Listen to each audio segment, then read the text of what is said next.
నా బిడ్డ, నీవు రాత్రింబవళ్ళు ఆలోచిస్తున్నావు, నా పిల్లల భవిష్యత్తు ఎలా ఉంటుంది, వారికి మంచి విద్య, మంచి జీవితం ఇవ్వగలనా అని.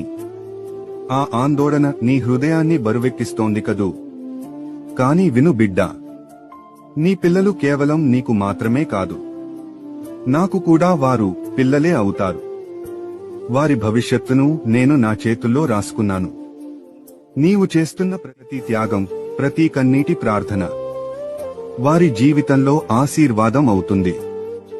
వారి మార్గం సురక్షితంగా ఉండేలా నేను ముందే సిద్ధం చేస్తున్నాను.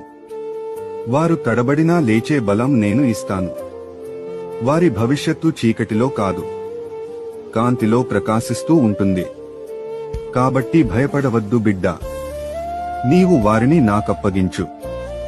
నేను వారిని నిన్ను మించి కాపాడుతాను.